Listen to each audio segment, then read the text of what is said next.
साहित्य हम देखें तो कई बार ऐसे मौके होते हैं, अगर हम नोटिस करें, उन्हें पहचानें, तो कई बार बड़े विचारों से नहीं बल्कि बहुत छोटे छोटे क्षणों से भी हमारे भीतर उतरता है। कभी हो सकता है किसी ने ऐसी पंक्ति बोली हो, कोई लाइन बोली हो, कभी कोई ऐसा दृश्य, कोई नज़ारा हमारे सामने हो सकता है कभी किसी के मौन से भी ये हमारे भीतर उतरे। और शायद इसी वजह से पल और पहचान आज के दौर में, आज के समय में सबसे ज़रूरी शब्द बन गए हैं। दिल्ली लिटरेचर फेस्टिवल के इस मंच में और IGNCA के सांस्कृतिक केंद्र में मेरा सौभाग्य है कि मैं आज एक ऐसे रचनाकार से संवाद करने जा रही हूँ जिनके लिए साहित्य, रंगमंच, कला और प्रशासन ये अलग अलग खांचों में बटी भूमिकाएं नहीं हैं, बल्कि एक ही संवेदनशील जीवन दृष्टि के रूप हैं। डॉक्टर सच्चिदानंद जोशी कवि, कथाकार, रंगकर्मी, शिक्षक और IGNCA के मेंबर सेक्रेटरी के रूप में संस्कृति और प्रशासन, जब हम संस्कृति के प्रशासन की बात करते हैं तो प्रशासन और संवेदना के बीच एक सेतु का काम कर रहे हैं।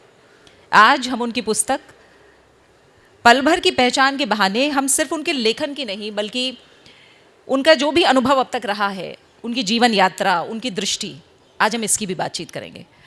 डॉक्टर जोशी, जब साहित्यकार, कवि, रचनाकार से बात हो और बातचीत की शुरुआत बिना किसी पंक्तियों के हो तो ये वाजिब नहीं होगा, ठीक नहीं होगा। तो शुरुआत आप किन लाइनों के साथ करना चाहेंगे? एक बात मैं दावे से कह सकता हूँ, चूँकि मैं बार बार इसको कह रहा हूँ अलग अलग जगह पे, कि लिटरेचर फेस्टिवल की मशरूमिंग सी हो गई। मतलब पता नहीं लिटरेचर इतना पढ़ा जा रहा है कि नहीं पढ़ा जा रहा है, पर लिटरेचर फेस्टिवल बहुत हो रहे हैं। लेकिन वो सारे फेस्टिवल बहुत ज़्यादा ग्लैमर से आतंकित हैं।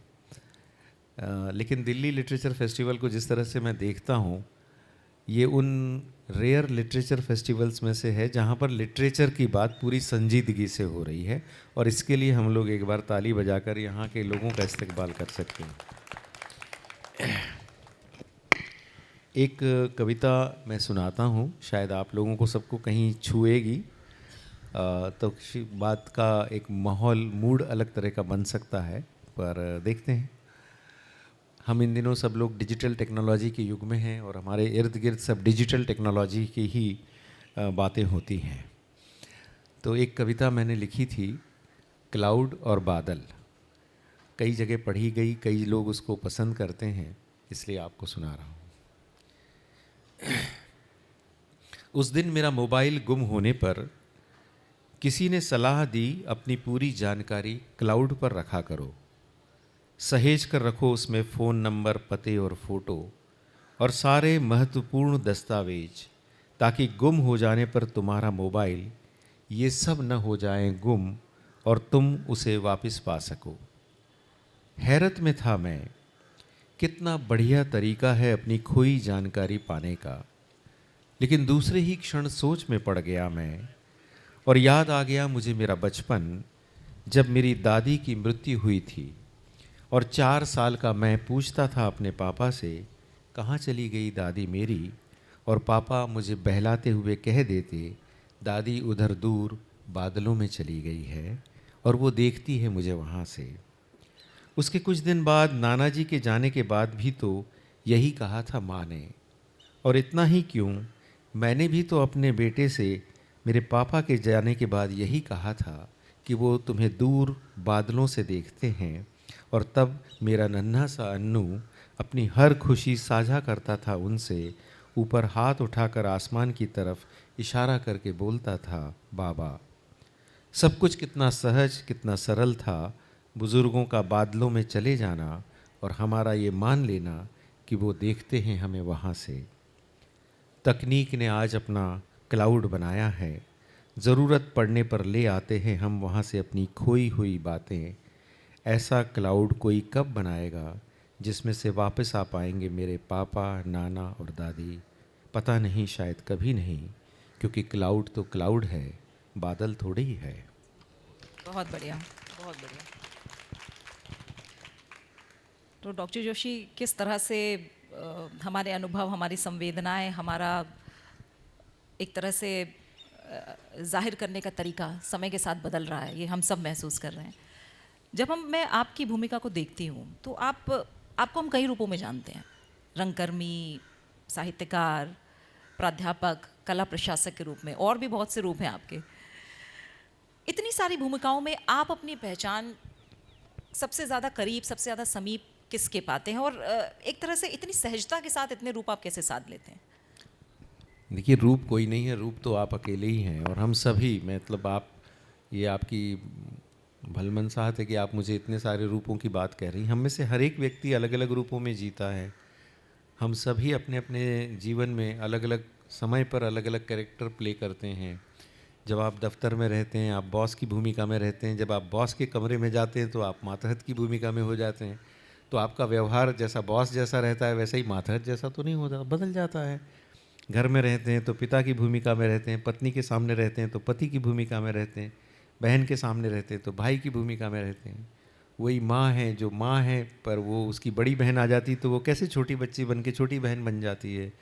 आपकी बेटी है, वो बहू बनती है तो कितनी जिम्मेदारी से दूसरे घर में जाती है। हम सब अलग अलग भूमिकाओं में रहते हैं।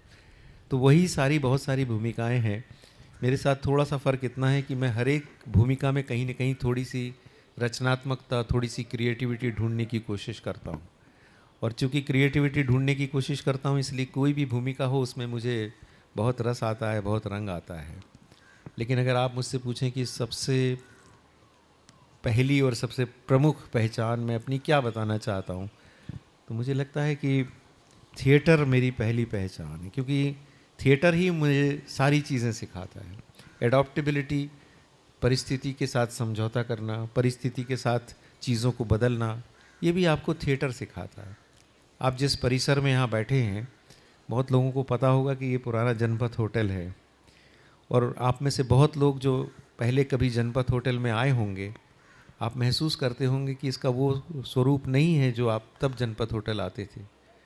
इसका सारा कायाकल्प कर दिया सिर्फ इसलिए क्योंकि थोड़ा सा अनुभव थिएटर का था। मुझे लगा कि एक आर्ट सेंटर जैसा दिखना चाहिए, एक होटल जैसा नहीं दिखना चाहिए, एक कॉरपोरेट ऑफिस जैसा नहीं दिखना चाहिए। और अगर आप इसे मेरी आत्म प्रशंसा न माने तो एक बहुत बड़े सज्जन का, बहुत बड़े पत्रकार का एक वाक्य सुनाना चाहता हूँ। उन्होंने कहा कि हमने बहुत सारी हेरिटेज बिल्डिंग्स को होटल में तब्दील होते देखा है। हमने बहुत सारी हेरिटेज बिल्डिंग्स को होटल में तब्दील होते देखा है। ऐसा शायद पहली बार होता है कि हमने एक होटल को एक हेरिटेज बिल्डिंग में तब्दील होते देखा है। तो ये भूमिका का फ़र्क है और कुछ नहीं। बिल्कुल, और यहाँ किसी डिज़ाइनर की मदद नहीं ली गई है, सब कुछ डॉक्टर जोशी का नज़रिया रहा है, उनकी मेहनत रही है। सिर्फ पूरा डॉक्टर रूप जोशी का परिवर्तन। नहीं है, पूरे IGNCA फ्रेटर्निटी का, हमारे सारे सहयोगी सभी लोग, क्योंकि यहाँ बहुत सारे क्रिएटिव लोग हैं, तो हम सब ने मिलकर इस बात का बीड़ा उठाया कि इस परिसर को हम कैसे दिखाएं कि एक आर्ट सेंटर बन सकता है। जिन लोगों को यह मालूम नहीं है कि ये पहले जनपथ होटल था, उनको लगता है कि ये बहुत खूबसूरत आर्ट सेंटर बनाया गया है सरकार द्वारा। तो यही हमारे लिए बहुत बड़ा सर्टिफिकेट है। तो आपने थिएटर को सबसे ज़्यादा करीब बताया। डॉक्टर जोशी, IGNCA जैसी बड़ी और महत्वपूर्ण संस्था से आप जुड़े हैं, और हम जानते हैं कि इस रूप में व्यस्तता बहुत ज़्यादा है, लगातार काम का दबाव भी है, बहुत सारी चीज़ें जो हैंडल करनी पड़ती हैं, फिर भी आप कहानी, कविता, संस्मरण, नाटक जैसे विधाओं में लगातार लिख रहे हैं। तो लेखन के लिए आप समय निकालते हैं, या लेखन ही ऐसी, मैं कहूँ, आपके लिए एक जगह है जहाँ अपने आप समय निकलता है? ये आपने सही कहा है कि लेखन के लिए अपने आप समय निकलता है, क्योंकि लेखन जो है वो हुक्म पे नहीं किया जा सकता। अब आप एक कहानी लिखिए, 2 दिन में कहानी लिख दीजिए, 3 दिन में कविता लिख दीजिए, ऐसा करके तो किसी का लेखन होता नहीं। जो लोग ऐसा लिखते हैं वो मुझे लगता है कि बहुत ईश्वरीय प्रतिभा के धनी होते हैं, क्योंकि लेखन तो आपके मन से उपजता है। अगर आपके मन में कोई रचना उपज रही है तो उपज रही है। आपको एक जान के बहुत मज़ा आएगा, और बहुत सारे मेरे साथी जो यहाँ बैठे हैं उनको भी अच्छा लगेगा जान के कि पिछले 5 सालों में चूँकि मेरी ट्रैवलिंग बहुत हुई, बहुत ज़्यादा यात्राएं हुई, और मैं इस बात को कई जगह बोलता हूँ, मेरा 90% लेखन फ़्लाइट में हुआ है।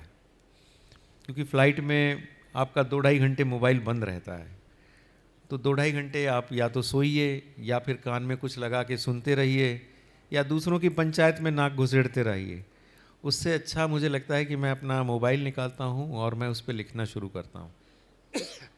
मज़े की बात हुई कि एक बार मैं यहाँ से शिकागो की फ़्लाइट में गया, तो शिकागो की फ़्लाइट 14 घंटे की है।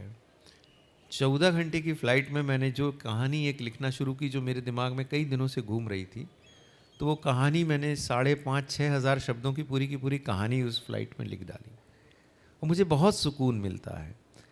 तो कहने का मतलब है कि अगर आपके दिमाग में कोई रचना घूम रही है, कोई स्टोरी, कोई कविता, तो वो खुद आपका समय ले लेगी, आपसे समय मांग लेगी कि मुझे समय दो, आप लिखो, और आप लिखते हो। तो इसलिए मुझे कभी इस बात की चिंता या डर नहीं होता कि अब मेरे दिमाग में इतना भरा हुआ है, मैं कहाँ से लिखूं। वो कहीं ना कहीं से समय निकलेगा। मेरी ये जो किताब आप जिसका जिक्र कर रही थी, पल भर की पहचान, ये ऐसी मेरे पास मतलब मेरी अपनी लिखी हुई ये अब 6वीं किताब आएगी जो वाणी प्रकाशन से आएगी। तो 6 किताबें हैं और हर एक किताब में लगभग 24 से 25 स्टोरीज़ हैं, जो सिर्फ कहानियाँ नहीं हैं, वो जीवन के अलग अलग फ़लसफ़े हैं। तो ये सब मैंने यात्रा के दौरान लिखा है। तो आपके पास इतना समय रहता है कि आप लिख सकते हैं। तो प्रशासनिक, लेकिन कई लोगों को लगता है कि शायद ये नौकरी से जी चुरा के लिखते हैं, ऐसा कभी नहीं किया, इतना ज़रूर मैं कह सकता हूँ। बिल्कुल। तो डॉक्टर जोशी, आप बता रहे हैं कि समय मिला फ़्लाइट में और आपने बहुत कुछ लिखा। तो क्या कभी ऐसा पल आया जब आपको लगा हो कि प्रशासनिक दायित्व जो हैं वो आपकी स्वतंत्रता को कहीं ना कहीं सीमित कर रहे हैं? क्या ऐसा कभी लगा? या फिर इन जिम्मेदारियों ने आपको कहीं ना कहीं सीमित किया है, या फिर एक तरह से हर चीज़ को समझने की, उसकी गहराई में उतरने में मदद ज़्यादा की है? देखिए, ऐसा है कि जब आप किसी दायित्व पे होते हैं, कोई नौकरी कर रहे होते हैं, तो उसकी जिम्मेदारियां होती हैं। कोई भी चीज़ अकेली नहीं आती। अगर आप यहाँ नौकरी कर रहे हैं एक बहुत बड़े संस्थान में, भारत सरकार के संस्कृति मंत्रालय की ये इंस्टीट्यूशन है, कुछ जिम्मेदारियाँ आपके पास हैं। तो जब जिम्मेदारियाँ आपके पास हैं तो उसके साथ कुछ मर्यादाएं भी हैं। वो उस पद की मर्यादाएं हैं, वो उस पद के साथ आती है, ये एक पैकेज है। ऐसा नहीं हो सकता कि हम जिम्मेदारियाँ या इसका आनंद तो इस नौकरी का, लेकिन इसकी मर्यादाएं हम ना माने। तो इसलिए ये अंडरस्टैंडिंग हर व्यक्ति में होनी चाहिए कि अगर आपके पास कुछ जिम्मेदारियां हैं, कुछ लाभ हैं, तो उसके साथ कुछ मर्यादाएं भी हैं जिसका आपको पालन करना है। और ये मैं अपने दिमाग में भली भांति बिठा चुका हूँ, इसलिए मुझे इसमें कभी कोई पीड़ा, कोई ख़राबी नहीं। जब तक आप नौकरी कर रहे हैं, आपको नौकरी के सारी मर्यादाओं को, सारे दायित्व को समझते हुए ही काम करना है। और आपने कहा था कि रंगमंच के सबसे ज़्यादा करीब आप खुद को पाते हैं। तो एक रंगमंच कलाकार और निर्देशक के रूप में जब हम बात करें, तो आपकी ये जो नाट्य दृष्टि रही है, वो जीवन अनुभव, लोग और विचार, कई सारी ऐसी चीज़ें हैं जिनसे हमारा सामना होता है, हम देखते समझते हैं। तो कहीं ना कहीं किस चीज़ ने आपको सबसे ज़्यादा गहराई से प्रभावित किया है, जिसकी छाप आप देखते हैं? नाटक के दौरान अगर आप नाटक निर्देशित करते हैं तो सबसे ज़्यादा इम्पॉर्टेंट होती है आपकी ऑब्जर्वेशन पावर, कि आप कैसे किसी चीज़ को ऑब्ज़र्व करते हैं। तो एक जो थिएटर का आदमी होता है वो बारीक से बारीक चीज़ों को ऑब्ज़र्व करता है। दूसरी चीज़ है विजुअलाइजेशन, आप किसी चीज़ को कैसे विजुअलाइज करते हैं। ये शायद यहाँ बताना ठीक भी होगा बहुत लोगों को, क्योंकि मालूम नहीं होगा कि जो नई संसद भवन का जो पूरा इंटरनल आर्ट वर्क है, वो पूरा Indira Gandhi national centre for the arts ने किया है, और वो अपने आप में एक नायाब चीज़ है जो आज पूरी दुनिया के लोग उसे देखने आते हैं। और ये आर्ट वर्क यहीं इसी जगह पे कंसीव हुआ है। अभी एक इन दिनों फेसबुक पर, मेरे फेसबुक पेज पर वो एक रील भी चल रही, जिसको मैंने अभी कुछ दिनों पहले किसी फेस्टिवल में बोला था कि जब हमको कहा गया कि इस आर्ट वर्क को कंसीव करना है, तो वहाँ जो नई पार्लियामेंट बिल्डिंग थी वो बनी नहीं थी, वहाँ सिर्फ खंबे और पिलर्स थे। अभी पूरी बिल्डिंग का हमें सिर्फ नक्शा दिया गया कि आप इस नक्शे के हिसाब से आर्ट वर्क को कंसीव कीजिए। चूँकि I was leading the team और मेरे पास एक थिएटर का अनुभव था, तो आई कुड विजुअलाइज कि ये बनेगा तो कैसा दिखेगा, और जब ये ऐसा दिखेगा तो यहाँ पर फला चीज़ लगाएंगे तो वो कैसी दिखेगी। तो ये जो विजुअलाइजेशन है ये आपको थिएटर देता है। तो इसलिए थिएटर की जो सबसे बड़ी ब्लेसिंग, सबसे बड़ी नियामत जो मुझे मिली है, वो है कि आप विजुअलाइज कर सकते हैं, और दूसरा है कि एस्थेटिकली आप उसको एप्रिशिएट कर सकते हैं। अब एस्थेटिकली अप्रिशिएट करने का कई बार दुष्परिणाम भी होता है। जैसे कोई फ्रेम अगर टेढ़ी लगी हो तो मैं अस्वस्थ हो जाता हूँ, कुछ समय बाद मैं भूल जाता हूँ कि मैं अपने घर में बैठा हूँ या किसी और के घर में बैठा हूँ। तो फिर मैं किसी और के भी घर में होता हूँ तो उनकी भी फ्रेम को सीधी कर देता हूँ। मैं उनसे कहता भी हूँ कि आप बुरा मत मानिए, पर ये मेरा स्वभाव है। या थोड़ी चप्पलें बेतरतीब लगी हों तो मैं उसको ठीक से लगा दूंगा कि भाई कम से कम ठीक तो दिखें। ये एक एस्थेटिक्स का सवाल है, ये कोई स्वच्छता वगैरह का सवाल नहीं है। ये विजुअली आपको कैसा दिखना चाहिए, तो विजुअली आपका कॉम्बिनेशन क्या होना चाहिए, कलर का कॉम्बिनेशन, शेप क्या होना चाहिए, पर्सपेक्टिव क्या होना चाहिए, कलर का टोन क्या होना चाहिए, ये बहुत सारी चीज़ें हैं। तो वो थोड़ा सा देखने की कोशिश करता हूँ। तो यही जो ऑब्जर्वेशन पावर मैं कहूँगी या गुण है बहुत बड़ा, क्योंकि हर कोई ये भी नहीं कर सकता। तो डॉक्टर जोशी, क्या लेखन की भाषा की जब हम बात करें वो भी बहुत सहज और स्वाभाविक है, ऐसा लगता है कि सीधे बात हो रही है, तो क्या आपको लग रहा है कि ये भी क्या रंगमंच की संवेदना का ही विस्तार है भाषा में भी आपके? हाँ, मतलब बहुत क्लिष्ट लिखने से, बहुत बहुत कॉम्प्लिकेटेड भाषा लिखने से अगर किसी को समझ में नहीं आए, आप लिखें खुदा बाँचे, तो क्या फ़ायदा है। तो सहज भाषा हो जो लोगों तक पहुँचे, लोगों को लगे कि ये बोलचाल की भाषा है। कई बार मैं लिखता हूँ तो लोग कहते हैं कि ऐसा लग रहा था कि जैसे मैं आपके साथ ही यात्रा कर रहा हूँ। ज़्यादातर कई बार अगर मैं यात्रा का वर्णन लिख रहा हूँ तो बहुत प्रतिक्रिया ऐसी आती है, ऐसा लगता है कि जैसे आपकी साथ वाली सीट पर ही बैठकर यात्रा की, ऐसा लगता है। यानी वो भाषा आपको कम्युनिकेट करती है, आपके साथ संवाद करे। तो मुझे हमेशा लगता है कि भाषा जितनी सहज होगी उतना अच्छा होगा। और किसी ने कहा भी है कि सरल होना सबसे कठिन है, तो मैं वो कठिन काम भी कर रहा हूँ। डॉक्टर जोशी, तो क्या आपके नज़रिए में जब साहित्य और रंगमंच की बात करते हैं तो वो समाज को बदलने का माध्यम है या समाज को गहराई से समझने का माध्यम है? हाँ, ये प्रीति जी आपने बहुत मज़ेदार सवाल पूछा है। जो भी लेखक होता है उसको पहले ये जज्बा होता है कि मैं समाज को बदल डालूँगा। वो बदलना ही आता है, हर एक आदमी समाज को बदलता ही रहता है। अगर हर एक लेखक के बस में समाज को बदलना होता तो समाज तो कब का बदल चुका होता। मुझे लगता है कि सबसे पहली और ज़रूरी शर्त तो ये कि पहले आप समाज को समझे तो सही, समाज में हो क्या रहा है उसे जाने तो सही, समाज में चल क्या रहा है उसे देखे तो सही, और समाज कैसे है। और ये छोटा सा ऑब्जर्वेशन, अभी आपको मैं जब कमरे में बैठे थे तो हम एक बात आपको बता रहे थे, यहाँ भी बताता हूँ मैं। छोटा सा ऑब्जर्वेशन है, मैं जबलपुर से फ़्लाइट में दिल्ली आ रहा था। जबलपुर से एक छोटी फ़्लाइट चलती है, छोटा हवाई जहाज़ चलता है। तो जाहिर एक परिवार था हमारे सामने, पति पत्नी, एक बेटी और एक बेटा, और उनके साथ एक और लड़की थी। वो लड़की देखने से समझ में आती थी कि वो उनके घर में मदद करने के लिए रखी गई है, बच्चे भी बड़े थे। तो जब हम बोर्डिंग पास देने लगे तो मेरे पहले वो फैमिली आगे गई। तो जो काउंटर पे जो एयरलाइंस की कर्मचारी थी उसने पूछा, यू आर 5? तो उन्होंने कहा नो वी आर 4+1। ये जो 4+1 है, ये बात मेरे दिमाग में घुस गई। फिर हम और आगे बढ़े, साथ में ही हवाई जहाज में बोर्डिंग कर रहे थे। तो बेटा जो था छोटा, मतलब होगा 8-10 साल का, तो बेटे ने पापा से कहा कि पापा देखो ATR है, ये छोटा हवाई जहाज ATR है। तो वो जो लड़की थी जो +1 थी, उसने कहा कि भैया ये ATR नहीं है, ये बम्बार्डियर है। तो पिता थे, उसने पूछा कि तुझे कैसे मालूम? बोले क्योंकि ATR में दरवाज़ा पीछे होता है, बम्बार्डियर में आगे होता है। वो जो घर की मालकिन थी, रादर देन अप्रिशिएटिंग हर, उसने कहा देखो काम में ध्यान रहता नहीं है, दिन भर ये फालतू की बातें सीखती रहती है। ये कहीं ना कहीं मेरे दिमाग में घर कर गया, और उस पर से मैंने एक कहानी लिखी, उसका शीर्षक ही 4+1 लिखा। ये जो ऑब्जर्वेशन, जो मैं कह रहा हूँ ना कि लेखक समाज को जाने तो सही। हमारे पास, हमारे घर में ये +1 हर एक घर में है। मैंने ये घटना बहुत सारे कॉलेज स्टूडेंट्स के बीच में एक कॉलेज में सुनाई, और मैंने कहा ये जो +1 है इनके तरफ हमारा ध्यान नहीं जाता। हम चाय बनाते हैं तो उनके लिए कप अलग रखते हैं, दिवाली पे कपड़े देते हैं तो नए कम देते हैं, वो पुराने वाले जो हमारे बच्चों को छोटे हो गए वो कपड़े उनको देते हैं कि बेटा तुम ये कपड़े पहनो, ये अच्छे कपड़े हैं, भैया ने एक ही बार पहने थे, वो तो छोटे पड़ गए, भाई तुम पहनो। या मिठाई भी होगी तो अब कोई खा नहीं रहा है, अभी तू ले जा भाई मिठाई ले जा। ये सबके घर में होता है, मेरे भी घर में होता है। पर ये जो +1 है, इसके बाहर कभी हम आएंगे क्या? ये 4+1 5 कब होंगे? तो मुझे बहुत खुशी हुई उस दिन कॉलेज में, एक लड़की तड़ से खड़ी हुई और बोली कि सर अभी हमेशा अभी मम्मी मेरे घर में जो काम करती है उसको मेरे कपड़े उतार के देती है, इस बार मैं आपके सामने ये प्रण कर रही हूँ कि इस बार दिवाली पे मैं उसको नए कपड़े खरीद के अपनी पॉकेट मनी से दूंगा।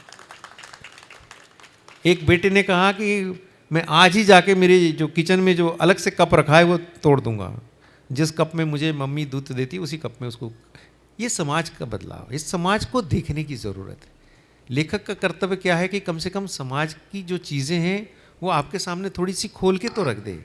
बदलना तो बाद में है, जो बदलना है बदल लेंगे, पर समाज कैसा है उसको तो हम एक बार देख लें, इतना ही कोशिश करता हूँ।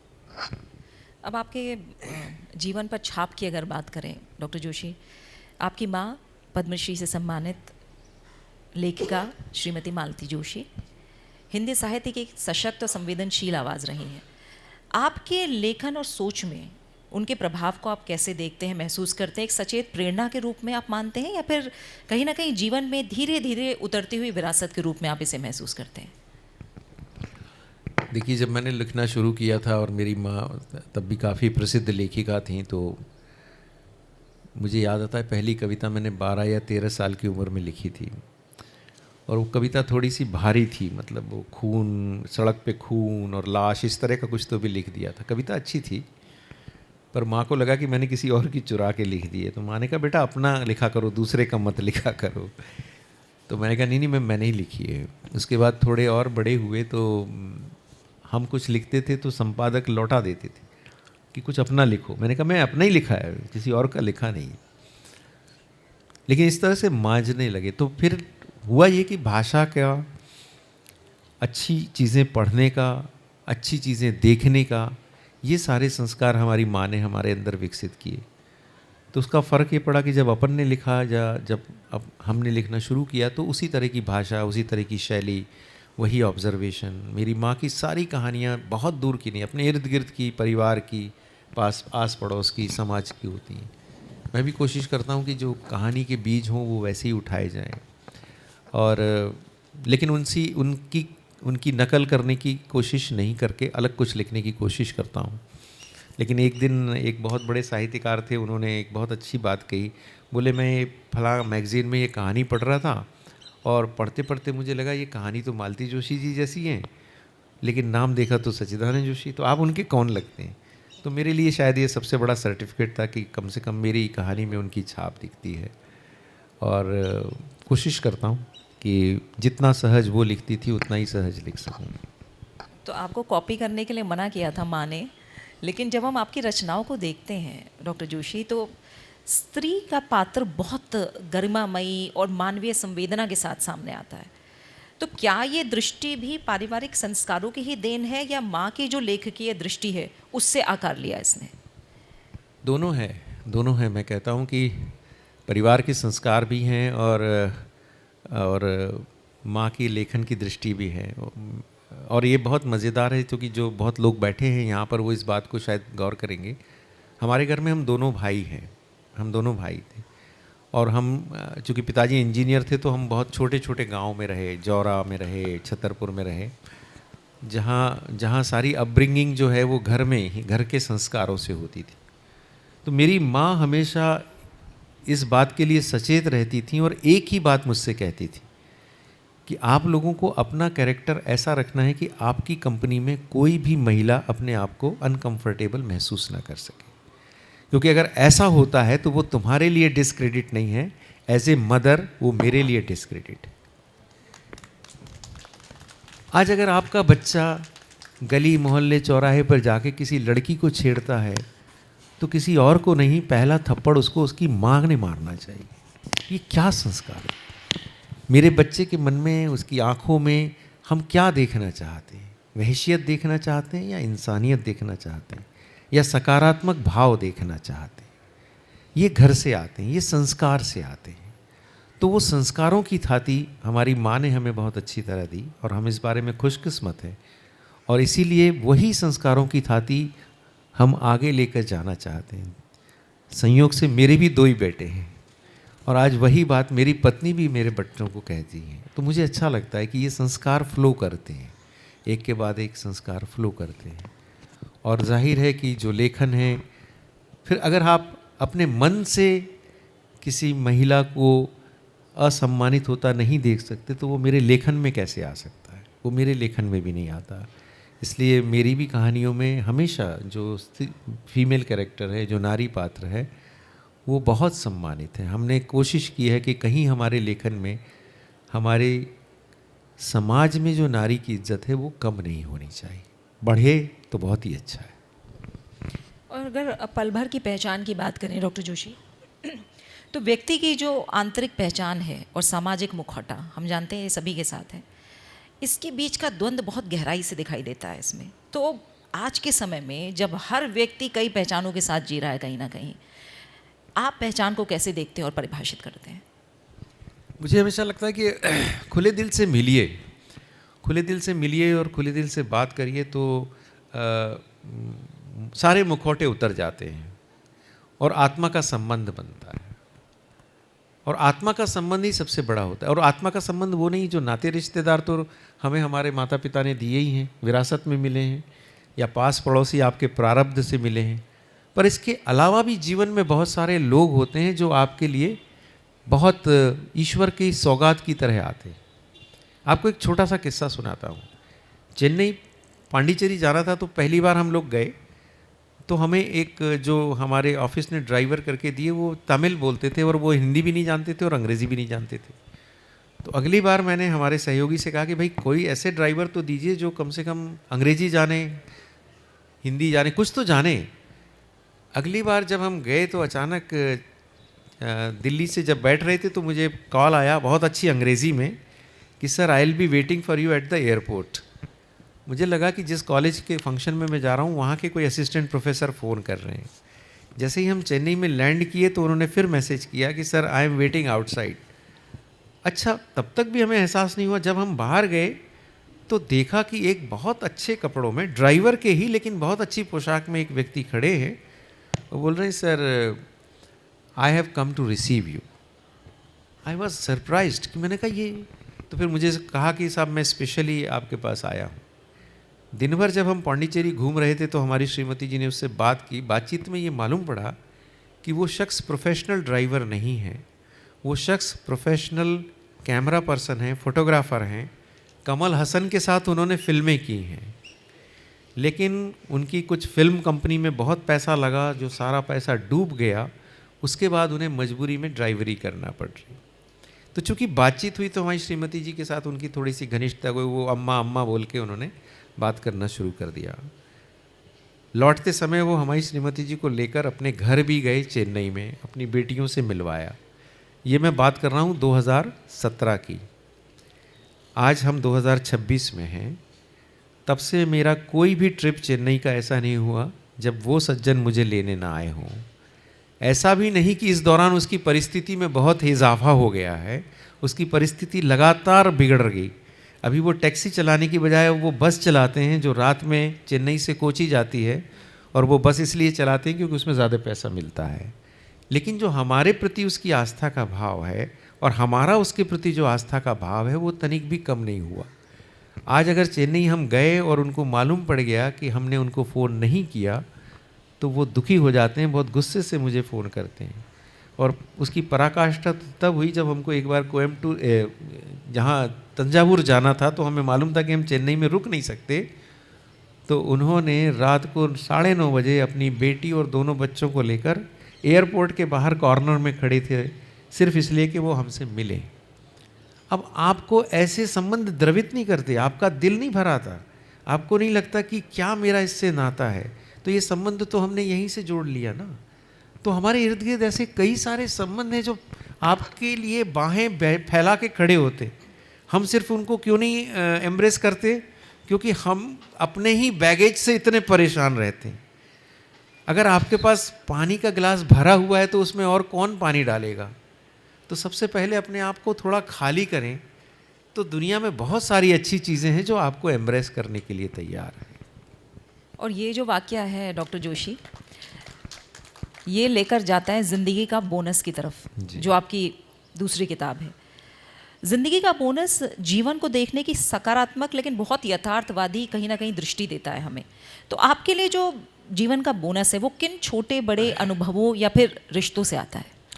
जैसे ये सारे रिश्ते हैं, यही मेरे लिए ज़िंदगी के बोनस हैं, क्योंकि ये आपको बहुत देर तक काम करने वाले हैं। हमारे मतलब आपको क्या बताएं, हम लोग ट्रेन में जा रहे थे, मेरी वाइफ, और जैसे होता है सहयात्रियों को कहते हैं आप भी खाइए, आप भी खाइए, तो मेरी पत्नी अकेली जा रही थी, ऊपर एक साहब थे, वो श्रीमती जी ने कहा आप कुछ खाएंगे लड्डू वगैरह, तो उन्होंने कहा नहीं मैं अभी नहीं खाऊंगा, वो सो गए जाके।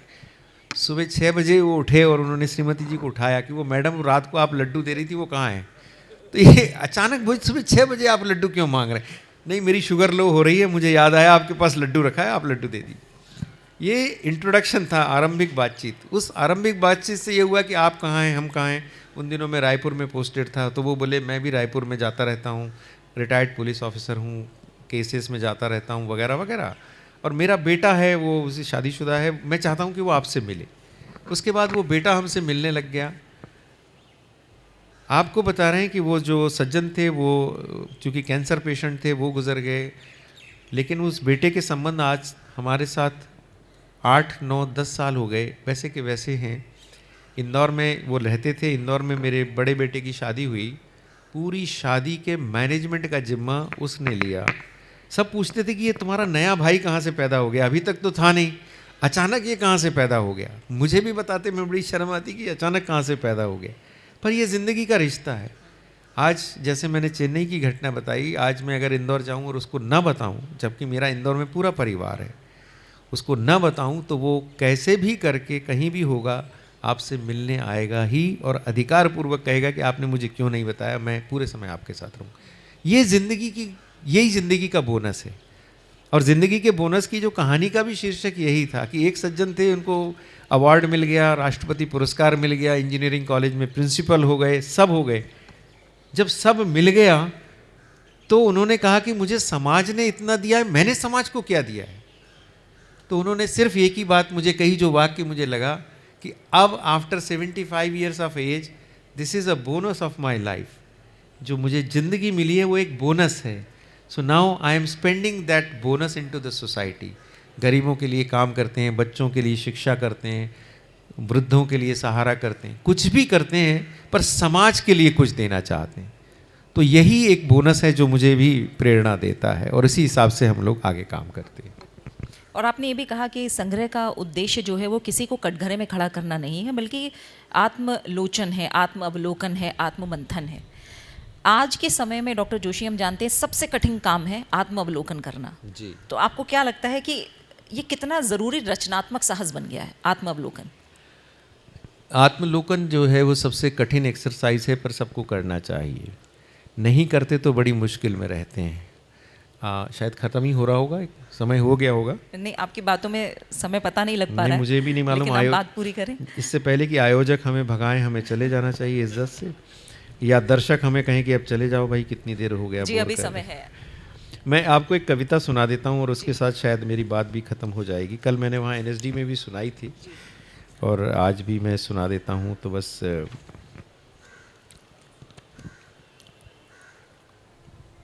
इसका शीर्षक है मुझे तय करना है, और ये शायद आत्मलोकन के लिए सबको अच्छी लग सकती है।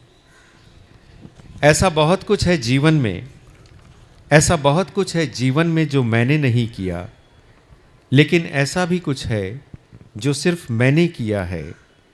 नहीं किए का दुख मनाना है या किए की खुशी मनाना है, मुझे तय करना है। जीवन में बहुत कुछ है जो मैंने नहीं पाया, लेकिन ऐसा भी कुछ है जो सिर्फ मैंने पाया है। नहीं पाए के बारे में सोचते रहना है या पाए को लेकर आगे बढ़ना है, मुझे तय करना है। जीवन में ऐसी बहुत सी जगह हैं जहां मैं नहीं गया, लेकिन ऐसी भी कुछ जगह हैं जहां सिर्फ मैं जा पाया।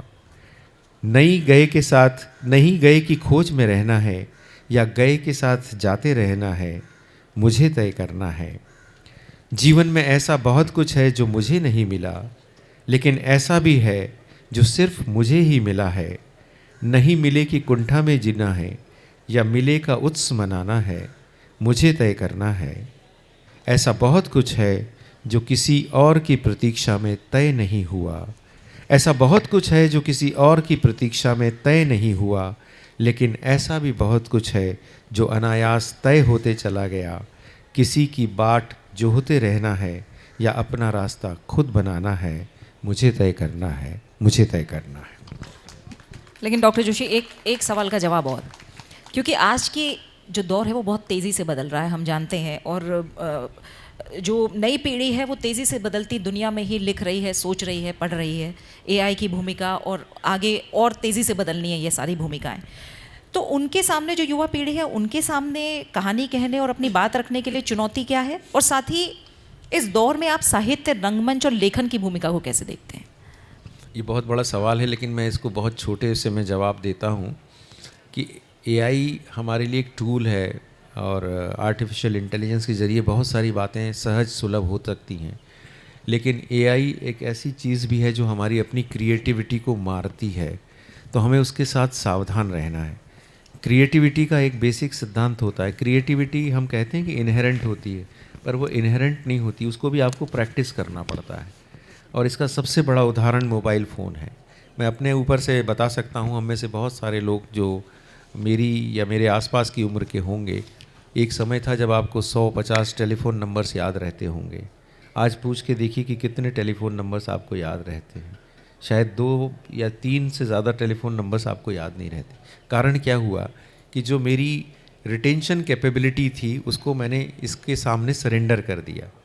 मोबाइल आज पहले होता था हमारे ज़माने में कि किसी का ब्रेकअप होता था तो वो बीमार जैसा हो जाता था, हमको उसको स्पेशल दवा देनी पड़ती थी कि यार तुम्हारा ब्रेकअप हो गया है, तुम ऐसे बीमार जैसे लग रहे। आज किसी का मोबाइल गुम जाता है तो वो बीमार जैसा हो जाता है। ब्रेकअप में तो खुश रहता है, पर मोबाइल गुम जाता है तो बीमार जैसा, क्योंकि उसकी सारी मेमोरी उसमें चली गई है, सारी उसकी याददाश्त हमने उसको सरेंडर कर दिया। आर्टिफिशियल इंटेलिजेंस भी इसी तरह आपकी क्रिएटिविटी को धीरे धीरे मार देगा अगर आपने अपने आप को क्रिएटिव नहीं रखा। आप उसको एज ए टूल इस्तेमाल कीजिए, पर उसके गुलाम मत बन जाइए। बहुत सारे बच्चों को मैं देखता हूँ कि बहुत सारे उसके गुलाम बन गए, तो पूरा समय इस कॉलेजेस में तो पूरे के पूरे बच्चे अपना सेशनल और प्रोजेक्ट आजकल आर्टिफिशियल इंटेलिजेंस से दे देते हैं। हमें उसको यूज़ करना है, बट उसका एक जस्टिफिकेशन देते हुए यूज़ करें, जुडिशियस यूज़ करें। ये जो विवेक है ये माता पिता में भी होना चाहिए और बच्चों में भी होना चाहिए, खासकर युवा पीढ़ी में। इतनी ही बात मैं कहना चाहता हूँ। डॉक्टर जोशी, बहुत बहुत शुक्रिया इस गहन संवाद के लिए, बहुत बहुत धन्यवाद आपका। और आपके जो विचार हैं, जो भी अनुभव आपने आज साझा किए हैं, उससे हम सभी को कुछ ना कुछ सीखने का मौका मिला है, अवसर मिला है। बहुत बहुत धन्यवाद आपका। Thank you very much. और मुझे ये मौका दिया। हाँ, जाते जाते भी किन पंक्तियों के साथ कोई भी, माय गॉड, मुझे नहीं मैंने कहा 2 कविताएं सुना दी। देखिए मैं आपको एक मज़ेदार बात बताऊं, हम जब बचपन में खेलते थे ना, मैडम 1 मिनट और रुक जाइए। बचपन में जब हम खेलते थे तो या तो जिसका बैट होता था वो कभी आउट नहीं होता था, क्योंकि उसका बैट होता था, और वो कहता है कि साहब मैं तो तब तक खेलूंगा जब तक मैं आउट नहीं हो जाता। या जिसके घर में खेलते थे उसकी पिच होती थी, तो यहाँ बैट भी मेरा, पिच भी मेरी है। तो इसलिए मुझको खुद को ही अपना विवेक इस्तेमाल करते हुए आउट होना चाहिए। I must thank Delhi literature festival, बहुत अच्छा लगा। मुझे ये सेशन करते में बहुत मज़ा आया, आपको पता नहीं कैसा लगा, but I enjoyed it thoroughly. Thank you very much.